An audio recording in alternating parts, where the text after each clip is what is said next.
کتاب نے حق کو کھول کے لکھ دیا ہے. فقط کیا ہے؟ کف لسان ہے. جو زبان درازی کرتے ہیں وہ اہل سنت میں نہیں رہتے، وہ ادھر چلے جاتے ہیں.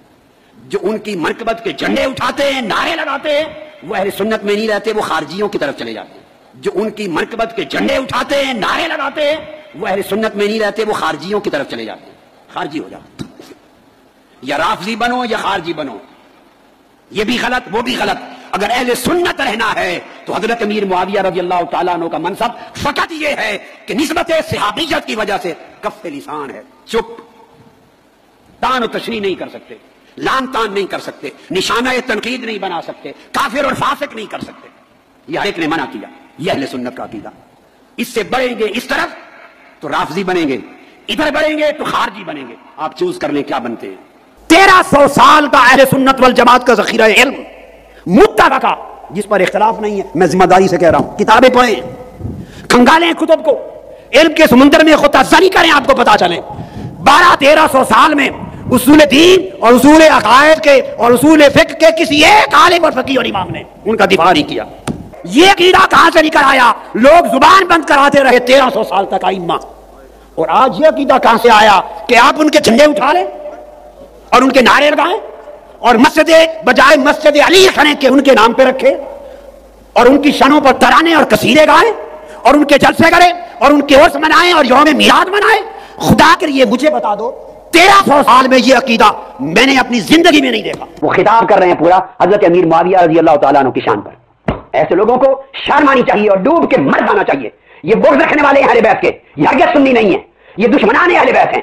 یہ لوگ یہ بیری اہل سنت میں گھس گئے ہیں اور دندات سے پھرتے ہیں، تو یہ عقیدہ سیاح کو بھی برباد کریں گے. میں متنبع کرتا ہوں. اور یہی وہ لوگ ہیں جو ہمارے اوپر فتوے لگاتے ہیں اور نہاج القرآن کے خلاف 24 گھنٹے مہم گیری کرتے ہیں. اب یہ جو ہمارے علماء چپ بیٹھتے ہیں، کس لیے چپ بیٹھتے ہیں؟ ایسے لوگوں کے گربان پکڑیں اور جوتے مار کے ان کو مسجدوں سے باہر نکال دیں. یہ خارجی کو آیا بے ایمان. فضائل و معاویہ تبن ابی سفیان، باب کا نام ہے باب فی فضائل طلحہ والزبیر و معاویہ تا. جس کو اس نے کہا سنیت ہے کہ بس چپ کرنا ہے، فضیلت کوئی بیان نہیں کرنی، ایسی سنیت کا ذکر کسی کتاب میں نہیں. یعنی میں لائیو کہہ رہا ہوں، وہ کہہ رہا ہے 14 صدیوں کی کتابیں بھری پڑی ہیں. میں نے کہا 14 صدیوں میں سے کسی ایک سال کی، ایک مہینے کی ایک کتاب میں بھی اس کا ذکر نہیں ہے. کس کا؟ کہ جو فضائل بیان کرے وہ ناسبی ہے. کف لسان جو ہے وہ یہ ہے کہ ان کے خلاف بک بک نہ کی جائے. ذکر خیر کا تو حکم ہے، اور پھر الٹا یہ کہ اگر فضائل بیان کرو گے تو ناسبی بن جاؤ گے. یہ کسی ایک کتاب میں نہیں. میں لائیو کہہ رہا ہوں تاکہ، اور یہ سب کچھ لیے کہ اس کے مرنے سے پہلے اس کی خیانت کا پردہ چاک کر رہا ہوں کہ وہ کوئی ایک کتاب کسی اہل سنت کے امام جو ہے ان میں سے کسی ایک کی دکھا دے کہ جس نے یہ لکھا ہو کہ وَمَن يَذْكُرْ فَضَائِلَ مُعَاوِيَةَ فَهُوَ نَاسِبِيٌّ، کہ جو معاویہ رضی اللہ تعالیٰ کے فضائل بیان کرے وہ ناسبی ہے. کسی ایک کی دکھا دے. سورج مغرب سے طلوع ہو سکتا ہے، یہ ایک بھی پیش نہیں کر سکتا. اور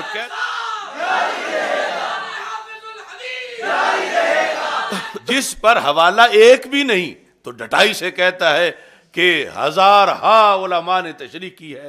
اتنی دھاندلی یہ شخص کرتا ہے صرف اس زور پر کہ پیسہ ہے اور اس کے ذریعے ہر طرف پراپیگنڈا ہو جائے گا اور حق جو ہے وہ چھپ جائے گا. یہ باطل جو بتا رہا ہے کہ جو فضائل معاویہ بیان کرے گا تو وہ جو ہے وہ یہ ہے وہ ہے، اور کہتے ہیں یہ اشرف جلالی کہاں سے آ گیا، یہ مولانا الیاس قادری کہاں سے آ گیا، یہ فضائل بیان کرنے والے.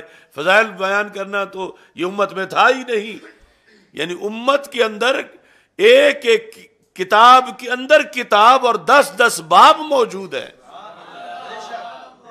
یہ پتہ نہیں کس امت کی بات کرتا. ہم علی اعلان کہہ رہے ہیں کہ جو بغض علی رضی اللہ تعالیٰ عنہ کی وجہ سے ذکر معاویہ رضی اللہ تعالیٰ عنہ کرے، سنی کا اس سے کوئی تعلق نہیں، اور اس کا یہ انداز غیر شرعی ہے، بہت زیادہ دھتکارا ہوا ہے، مردود ہے. سنی جو ہے وہ حضرت امیر معاویہ رضی اللہ تعالی عنہ کا جو تذکرہ کرتا ہے نہ تو مولا علی رضی اللہ تعالیٰ عنہ سے بڑھانے کے لیے کرتا ہے، نہ مولا علی کے ساتھ برابری کے لیے کرتا ہے، نہ مولا علی کی افضلیت، اکملیت اور سبقت اور عظمت کے انکار کے لیے کرتا ہے، نہ مولا علی رضی اللہ تعالیٰ عنہ کے بغض کے لیے کرتا ہے۔ سنی کیوں کرتا ہے؟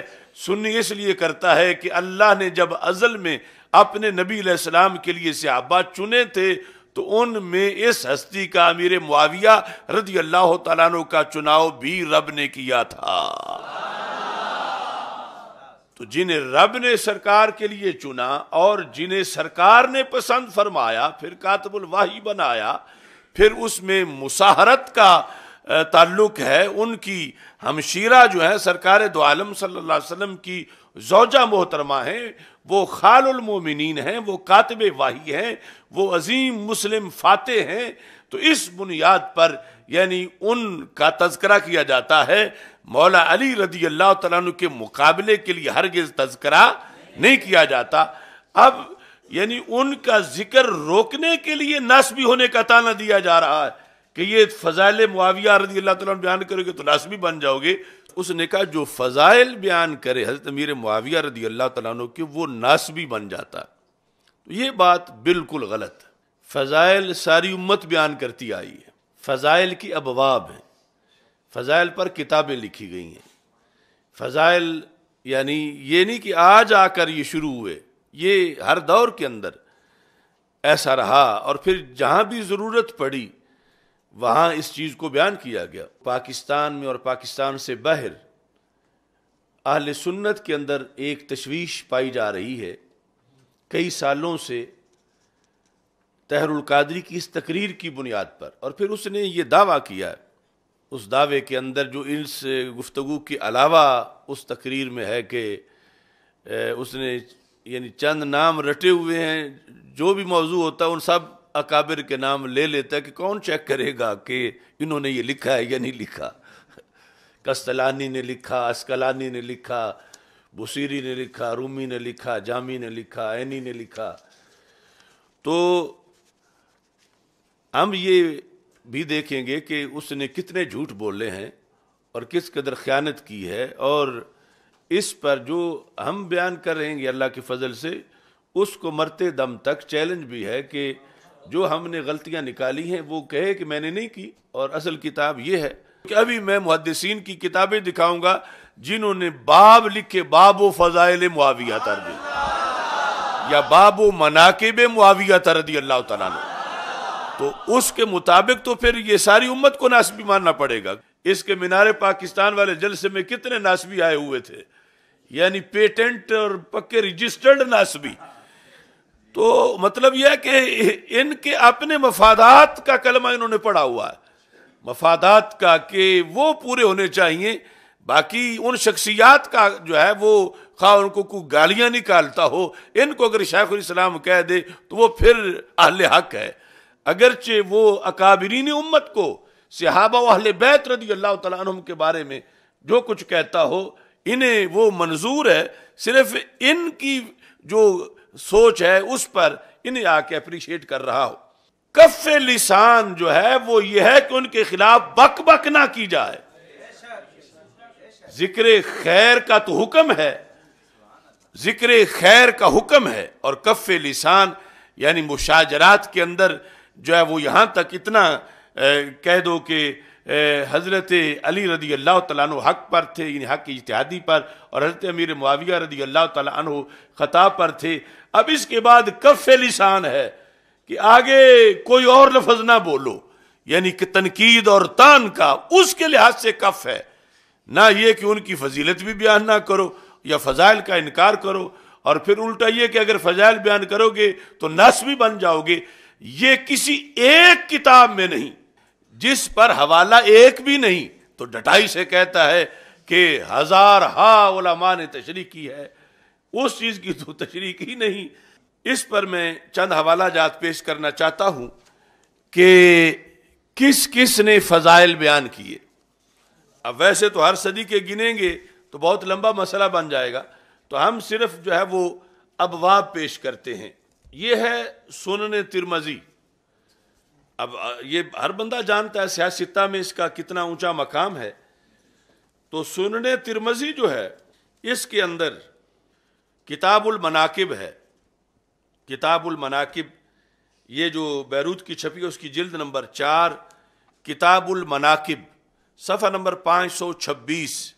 کتاب المناقب کا باب نمبر 48 کیا ہے؟ باب مناقب معاویہ ابن ابی سفیان رضی اللہ تعالیٰ عنہ. باب مناقب معاویہ ابن ابی سفیان رضی اللہ تعالیٰ عنہ. تو اس کے تحت انہوں نے پھر 3842 نمبر حدیث مناقب میں لکھی. کس نے؟ امام ترمذی نے. پھر 3843 نمبر حدیث لکھی. کس نے؟ امام ترمذی نے. تو ترمذی جیسی کتاب اس کے اندر پورا باب ہے، باب مناقب معاویہ رضی اللہ تعالیٰ عنہ. باب مناقب معاویہ رضی اللہ تعالیٰ عنہ، یعنی محدثین باب قائم کر رہے ہیں اور امت صدیوں میں لاکھوں کروڑوں لوگ پڑھتے پڑھاتے آ رہے ہیں. اور اس کے نزدیک جو مناقب بیان کرے وہ ناسبی ہے اور کہتا ہے یہ لوگ کہاں سے آ گئے، امت نے تو کبھی ایسا نہیں کیا. تو کیا امام ترمذی امت میں نہیں ہے؟ ان کی کتاب کیا پوری امت کی ترجمان نہیں ہے؟ اتنی دھاندلی. اب جو اس کے آگے ابو انیرے بیٹھے ہوتے ہیں تو وہ سمجھتے ہیں شاید ہی آسمان سے اتار کے بات لے آیا ہے کہ فضائل تو کبھی کسی نے بیان ہی نہیں کیے اور یہ جو کر رہے ہیں پتہ نہیں یہ کتنا بڑا جرم کر رہے ہیں. تو ترمذی میں پورا باب ہے، نام کیا ہے؟ باب مناقب معاویہ رضی اللہ تعالی عنہ. ایسے ہی امام ترمذی کی ایک دوسری بڑی کتاب ہے، اس کا نام ہے الجامع الکبیر. الجامع الکبیر یہ بھی امام ترمذی کی کتاب ہے. اس کی جلد نمبر 6 اس کے اندر صفحہ نمبر 157 اور باب نمبر 47 حدیث نمبر 3842 اور 3843. باب کا نام کیا ہے؟ باب مناقب معاویہ ابن ابی سفیان رضی اللہ تعالیٰ عنہ. یعنی یہ کوئی چند صفحوں کا رسالہ نہیں، یہ 6ٹھی جلد ہے. کس کی؟ الجامع الکبیر کی. اور الجامع الکبیر کس کی تصنیف ہے؟ امام ترمذی رحمہ اللہ تعالی کی. ایسے ہی حضرت امام احمد بن حنبل یعنی ائمہ اربعہ میں سے امام احمد بن حنبل رحمہ اللہ تعالی، ان کی کتاب ہے کتاب فضائل صحابہ رضی اللہ تعالیٰ عنہم. اس کے جلد نمبر 2 ہے. جلد نمبر 2 کے اندر صفحہ نمبر 1155 ہے اور یہاں لکھا ہے فضائل و معاویہ ابن ابی سفیان. فضائل پہلے مناقب کا لفظ تھا. فضائل و معاویہ ابن ابی سفیان رضی اللہ تعالی عنہما. تو کیا امام احمد بن حنبل امت میں نہیں ہے؟ تو یہ کہتا ہے جو فضائل ان کے بیان کرے، بیان کرنا تو لکھنا برابر ہے. تو کیا امام احمد بن حنبل یا امام ترمذی کیا یہ ناسبی بن گئے ہیں؟ یعنی کتنا دیکھو، یعنی یوں جیسے دوپہر کا سورج چمک رہا ہو اور کوئی کہے نہیں اب تو اندھیری رات ہے. اس طرح اس نے اہل سنت کے ساتھ دھندا اپنایا طاہر القادری نے کہ اکابر باب لکھتے رہے. اب اس کے علاوہ ہزارہا کتابیں ہیں جن میں باب کا ہیڈنگ تو نہیں لیکن حدیثیں موجود ہیں. احادیث تو باب کے بغیر بھی ہو تو پھر بھی حدیث تو حدیث ہی ہے. تو یہاں پورا باب ہے باب فضائل معاویہ رضی اللہ تعالی عنہ. اور یہ حضرت امام احمد بن حنبل رحمہ اللہ تعالی انہوں نے قائم کیا. اس کے بعد امام جوزقانی ان کی کتاب ہے کتاب الصحاح والمشاہیر والاباطیل والمناکیر. یہ کتاب یعنی اس کے اندر انہوں نے صحیح حدیثیں بھی لکھی، مشہور بھی لکھی اور جو لوگ بیان کرتے ہیں اور ہے باطل اس کی بھی نشاندہی کی، اور جو منکر ہے اس کی بھی بیان کی۔ اس میں انہوں نے فضائل امیر معاویہ رضی اللہ تعالی عنہ قائم کیا باب، اور پھر اس میں نہ کوئی باطل لکھی نہ کوئی منکر لکھی، یا صحیح لکھی یا مشہور لکھی۔ اس کے اندر صفحہ نمبر 92 باب کا نام ہے باب فی فضائل طلحہ والزبیر ومعاویہ وعمر رضی اللہ تعالیٰ عنہ۔ تو یعنی یہ 4 صحابہ کے مشترکہ فضائل، اس میں بھی حضرت معاویہ، باب فضائل معاویہ کا تذکرہ جو ہے وہ موجود ہے۔